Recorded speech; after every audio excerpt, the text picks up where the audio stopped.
Boom. Okay, so this is Ed Talk number 7 over chapters 7 and 8. So my first picture is the teacher playing with a bunch of kids on a basketball court. So when looking at how to teach in urban schools, you have to be in touch with your community and know what drives them. In the book, by participating in the basketball game that was going on, the teacher was able to connect with the students outside of the school.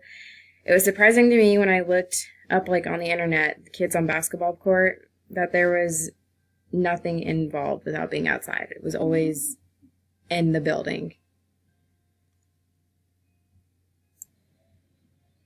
Some of the urban schools are not as privileged as others, so they don't have a basketball court.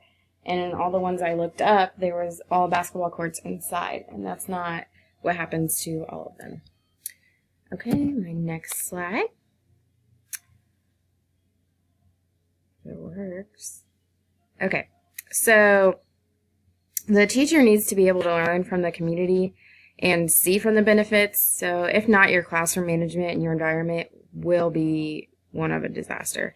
So if the teacher is not willing to learn, the student will see and do exactly what their teacher is doing. If the teacher does not care, neither will they. You have to be knowledgeable and know the things a child asks of you. The lack of effort you show will be viewed by those students. In this picture, so the teachers are walking around and learning and observing the students. So that's what you want to do. You want to try and learn from your students and not boss them around. And then the last chapter, talked about dance battles and rap battles and all of that. And so in this photo, that's what they're doing. So it's all about engagement. You need to have everyone engaged in what you're learning on both ends. So in a dance battle, both sides are interested in not only having the best routine, but making sure they know everything about the battle beforehand.